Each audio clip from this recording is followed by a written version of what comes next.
Jeremiah Fierce has been dominating the AAU season, and a couple days ago looked like he was holding his own against fellow Illini players. There's been talks that he might be reclassifying to 2024. Should he do it? Locked on Illini, let's go.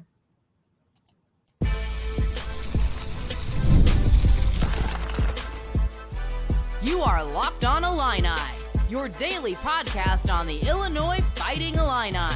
Part of the Locked On Podcast Network, your team every day.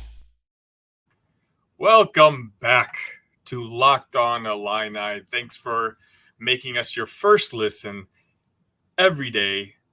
We're here, free and available wherever you get podcasts and on YouTube. We're part of the Locked On Podcast Network, your team every day. Again, I always like to remind you, we're a brand new channel and we're the only one providing you with daily Illini content. So if you don't mind, hit that subscribe button, hit that like button, and let's get today's episode is brought to you by FanDuel. Make every moment more. Right now, new customers get $150 in bonus bets with any winning $5 bet. That's $150 with any winning $5 bet.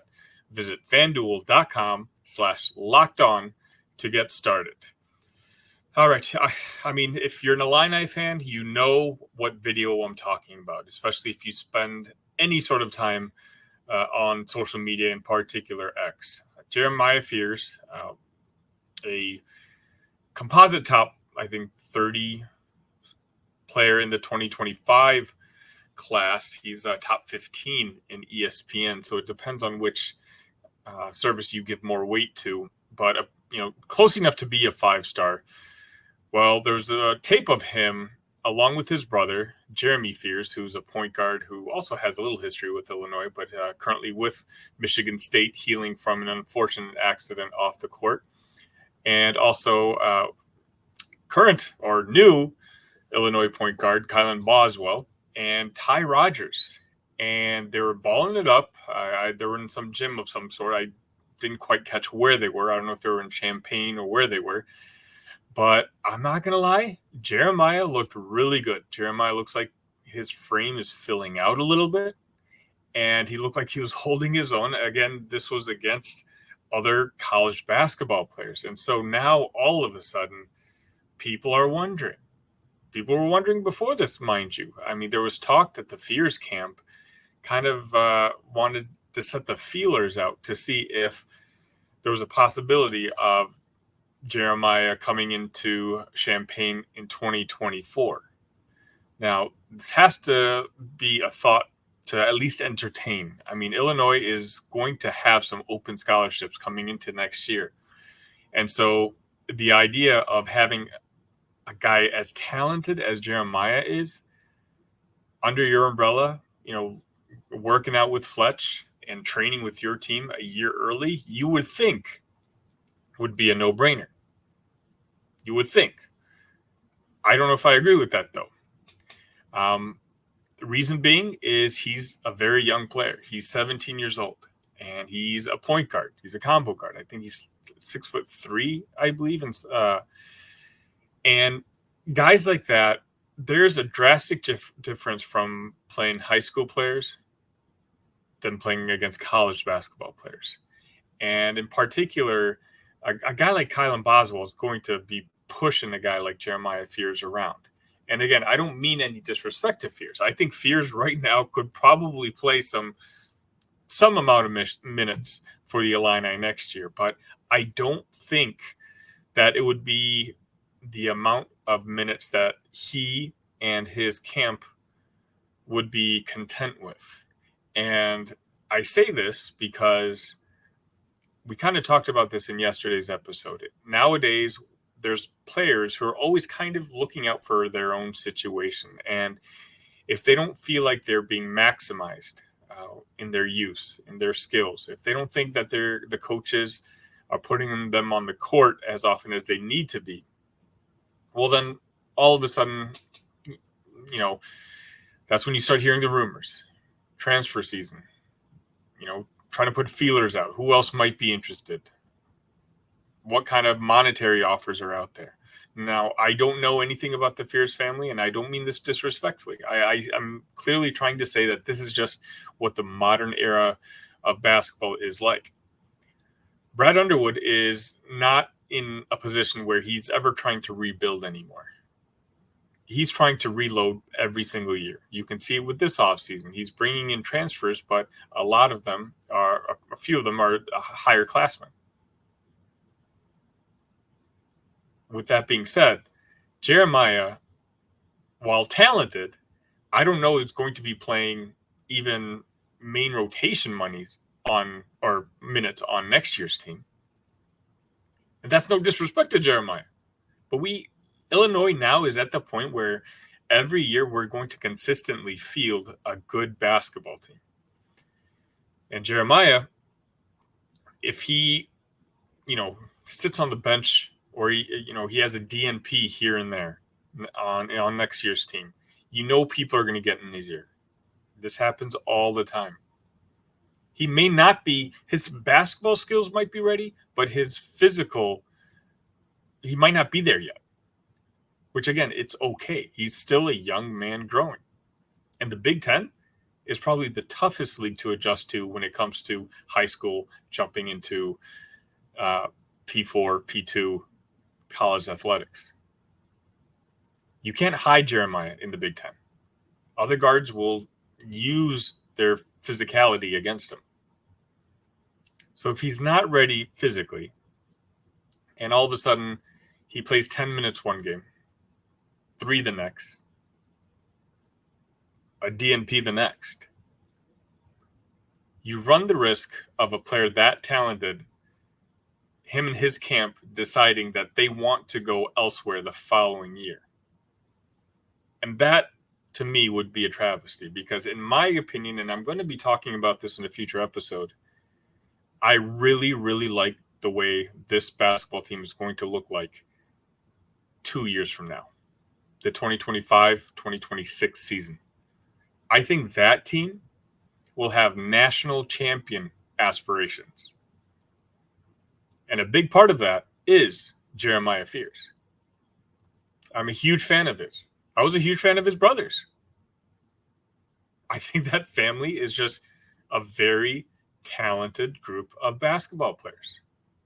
Jeremy's good. Jeremiah is better. Jeremy's going to be a fantastic college basketball player. Jeremiah has the potential to be a very good NBA player. And so when you pair a guy like that with Kylan Boswell in 2 years, who that by then will be in his 4th season, a Kerry Booth, a sophomore Morez Johnson, that's a team that's going to do damage. I've already talked about this before. I think Morez Johnson, his sophomore year, has All-American potential. That team's going to have size. That team's going to have speed. And we know whatever weaknesses might be on that team will be filled out by Underwood. Next year's team won't be a rebuild like this year's was. I think we clearly see that Underwood is making an effort. Last year we lost 6 guys. 6 guys on one team. This year, Boswell is entering his 3rd season. Hummerkow, sure, he's a grad transfer. But Trey White, he's got a couple seasons ahead of him. Booth, another guy with a couple seasons ahead of him. This team is going to be even better next year. And I think it has national championship aspirations if Jeremiah Fears is in camp. I think a freshman, 18-year-old Jeremiah Fears has the potential to be one of the key contributors on the team 2 years from now. My fear is that should Jeremiah decide to come to Champaign a year early, while it might sound nice that he wants to learn the system, he wants to another year of, or a year of working with Fletch and really getting into Big Ten shape. But I think the potential downside of him maybe not playing as much as he wants to play, maybe not playing as much as he thinks he should be playing, well then now you're talking about people getting in his ear and him making a decision where he wants to play somewhere else in 2025-26. And that's just not a risk I'm willing to take. You might be, and if you are, I want to hear your thoughts. Jeremiah Fears is a future superstar, and I very well could be wrong. He could very well be one of the best players on next year's team. I might be underrating his talent. Some of you watch a lot more high school basketball than I do. Let me know what you think in the comments. When it comes to your financial future, you think you've done it all. You've saved, you've researched, you've invested all that you can. Now you need to take those investments to the next level by using what every financial great uses, including myself, Yahoo Finances. For more than 25 years, Yahoo Finance has been the brand behind every great investor. For comprehensive financial news and analysis, visit the brand behind every great investor, yahoofinance.com, the number one financial destination. That's yahoofinance.com. One more time, that's yahoofinance.com. Are you watching Fox Sports or ESPN on your TV all day? Have to turn down the volume with all that shouting?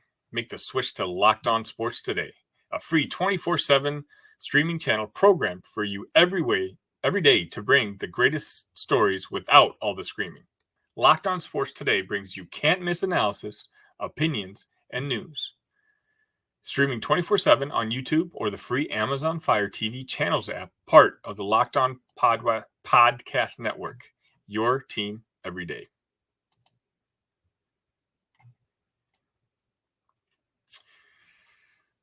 The NBA draft is now a mere few weeks away, and we're starting to get updates on where some of these players might or might not be going. For the first time, at least since I've been keeping track, and I try to keep track on a somewhat daily basis, I actually saw not just Terrence Shannon being mocked in the NBA draft, but also Coleman Hawkins being mocked into the NBA draft. And that's fantastic news if you're an Illini fan. Coleman obviously had a great combine last week in Chicago, and it looks like he's beginning to get the fruits of that labor. It was Bleacher Report that had Coleman Hawkins drafted at number 55 to the Los Angeles Lakers. I think it looks like Terrence Shannon they had going as a 21st pick to the Pelicans. I think, I'm just going to say this. I'm going to talk about Coleman Hawkins, but I do want to mention 21 for Terrence Shannon in this week draft is way too low. I understand he's had some off-the-court drama, and hopefully that'll be kind of cleared up before the actual draft takes place. And by then, once the resolution to that happens, he'll be able to move up the draft board a little bit. But I think if someone is getting Terrence Shannon Jr. in the 20s in this upcoming draft, it's going to be a situation similar to what the Bulls got with Ayo. I'm not saying Terrence is going to be as good as Ayo. I'm not saying that at all. But Terrence is a player who I think has a skill set. He plays defense. He's had an NBA body for 2 years now. He developed a three-point shot last year. Terrence Shannon Jr. is going to be a player that can play in the NBA for 5-6 years, no problem. And that's where the NBA is going, just with 3-and-D wing guys, and Terrence can do that. And by the way, Terrence can also, he's got the athleticism to every now and then catch the defense sleeping on a fast break and putting his head down and attacking the rim. But speaking of guys who I think their game plays are kind of well suited for their skill set, it's Coleman Hawkins. It's funny, I was reading a draft report card on Coleman, and the perceived weakness for him was his defense. And I just about wanted to pull my hair out, because we know, anyone who watched Coleman Hawkins play his sophomore and junior seasons knows that Coleman Hawkins is a very good defender. I'm not even saying he's an average or an above average defender. He is an A-, maybe A defender at worst. Last year, his senior season, Brad Underwood asked him to play the 5 on our team. He measured in at 6'8", I think, at the combine. A 6'8", 225 center going up against other bigs in the Big Ten. Of course he was abused. Did you hear him complain? No, because he's not like that. He's a team first guy. I think whatever team that lands them is going to get a player that's going to be able to play a role on a basketball team. He's, again, 6'8", long, wiry. He's very good at switching. He can make the open three-pointer. On Thursday, he'll be visiting Golden State. He's going to be trying out for the Warriors. And on Friday, he gets to go home. And he'll be trying out with the Sacramento Kings. Now, those two teams, I think he would be a fantastic spot for. Especially being out in the West Coast, where his support system is there. Golden State is a type of franchise. I mean, Pods is already there. Pods just won first team all-rookie this past year, and I'll talk a little bit about that in tomorrow's show. So it's not like he'll have some familiar faces. And more importantly, there won't be any expectations from him. Coleman can kind of just develop as a basketball player in the right environment. And I do think that should he get that chance, he can be a very quality basketball player. Now, admittedly, I might be saying this a little selfishly because I want him to get drafted. My hopes is he kills these workouts, because I know there's probably a better than 50-50 chance that he's going to be coming back to college basketball next year. And if you watch the debut episode of Locked On Illini, you know my feelings on that whole thing. I'm completely okay with it. I understand it.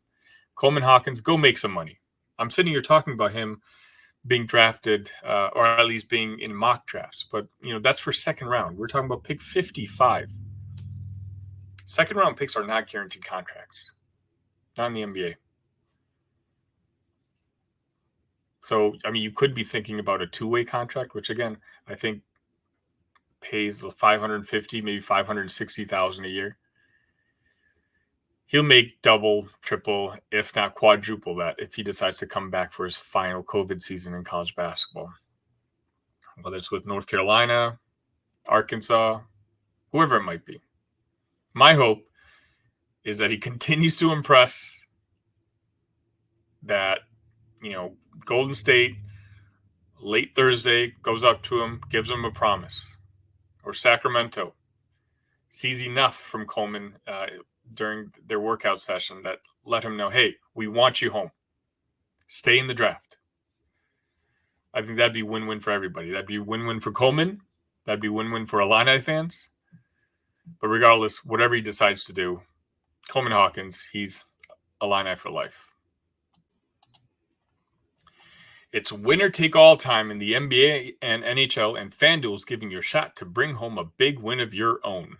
Right now, new customers get $150 in bonus bets with any $5 winning bet. That's $150 to bet on spreads, money lines, and player props, and more. Speaking of which, on Wednesday night, I did lock in Luka Doncic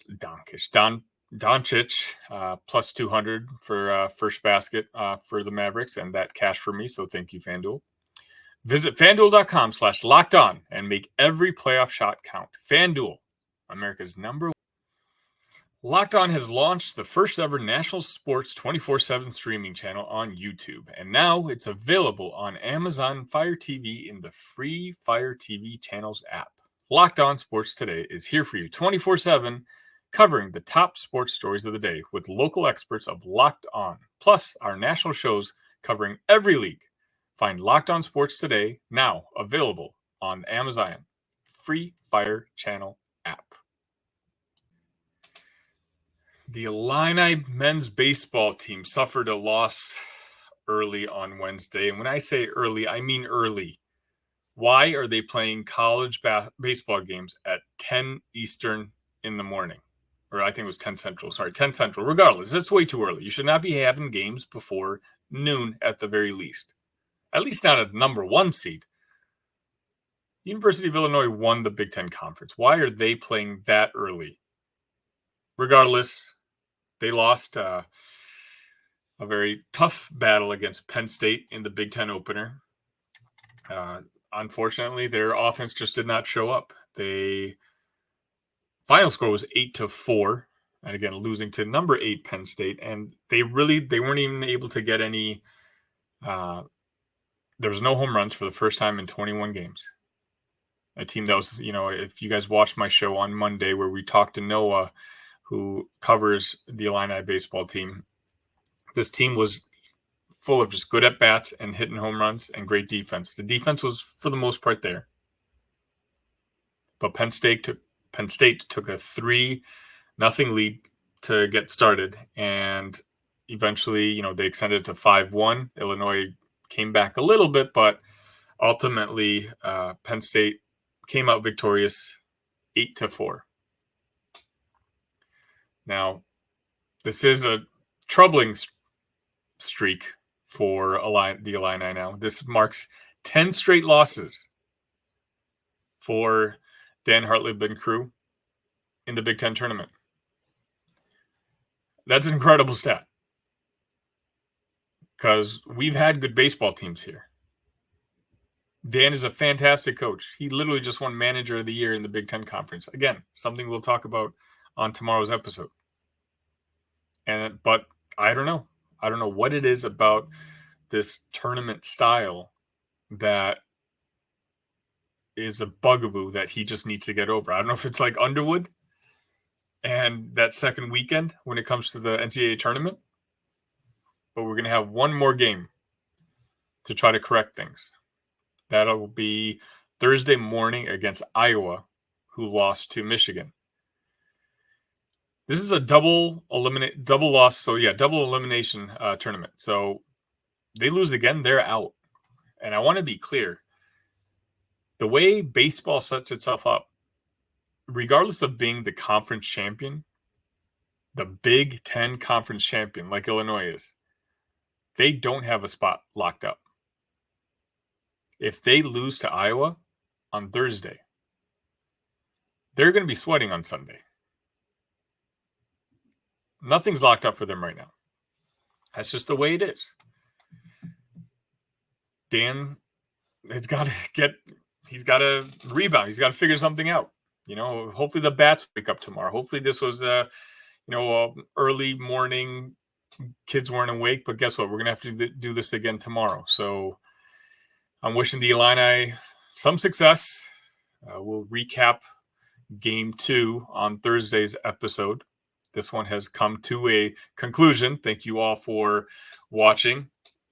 I was dealing with some production hiccups in between. I'm not sure if you're able to tell, but thank you for playing along and staying on board and listening. And again, if you don't mind, on your way out, hit that like button, hit that subscribe button, send this to your friends. I'm really, really happy with the first week that we've had here at Locked On Illini, and the numbers that we've gotten are as good as I've seen from other comparative podcasts. And this is just 1 week. I believe this is the 6th show that we're finishing up right now. So send this to your friends. When you hit that like button, guess what? YouTube is going to send it to other people that have similar interests like you do. Other Illini fans. And what will that do? That'll show people that people want Illini content. And if you want daily Illini content, this is your only spot to get it. So once again, signing off for now. I'll see you tomorrow for the Friday episode. ILL. Love you guys.